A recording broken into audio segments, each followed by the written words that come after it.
दो दोस्त राम और राजू बचपन से ही साथ में पढ़े, घूमे फिरे, खेले कूदे, साथ में ही खाए पिए, यानी कि दोनों की एकदम पक्की वाली दोस्ती थी।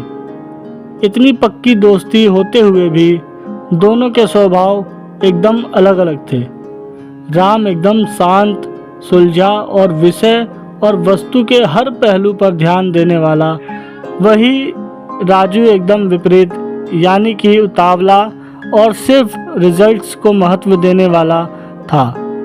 राजू हर काम को जल्द से जल्द करके उसे हटाने के बारे में और सबसे पहले नंबर 1 पर आने के बारे में सोचता था।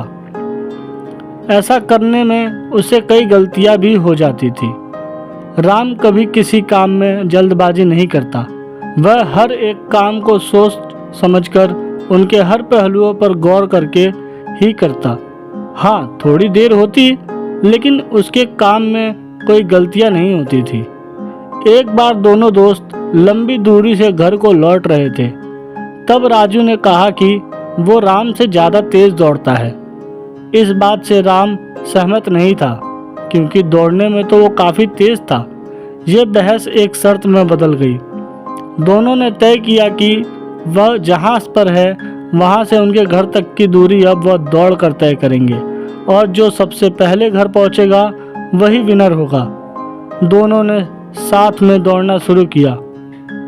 कुछ दूर जाकर वे दोनों कंकड़ पत्थर वाले रास्ते को दौड़ने लगे।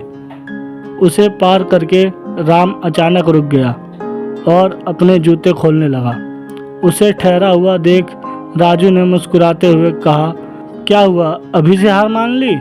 राम ने राजू से कहा, बिल्कुल नहीं, मैं अपने जूते में फंसे कंकड़ों को निकाल रहा हूँ ताकि आगे जाकर मुझे रेस कंप्लीट करने में कोई दिक्कत ना हो। राजू बोला, मुझे छोटे मोटे कंकड़ों की परवाह नहीं है, मैं किसी भी हालत में तुमसे पहले यह रेस कंप्लीट कर लूँगा। इतना कहकर राजू आगे बढ़ गया। राम ने अपने जूतों से कंकड़ निकाले और अपनी रेस फिर से शुरू की। अभी आधा ही रास्ता तय हुआ था। राम दौड़ते दौड़ते राजू तक पहुंच गया। उसने देखा कि राजू की रफ्तार धीमी हो चुकी है। उसे यह समझते देर न लगी कि राजू के जूतों में फंसे कंकड़ों की वजह से उसे दौड़ने में तकलीफ हो रही है। देखते ही देखते राम राजू से आगे निकल गया, लेकिन तभी राम को पीछे से राजू की आवाज़ सुनाई दी, जो उसे मदद के लिए बुला रहा था। राम तुरंत पीछे मुड़ा और अपने दोस्त की मदद करने के लिए उसके पास पहुंच गया।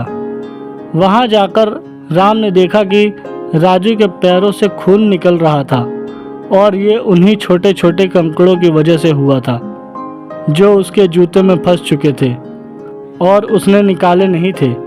राम ने अपने दोस्त के पैरों से वह कंकड़ निकाले और उसको सहारा देकर घर ले गया और उसे दवाई लगाई। राजू काफ़ी ज़्यादा घायल हो गया था, इसलिए उसे ठीक होने में काफ़ी लंबा समय लगा।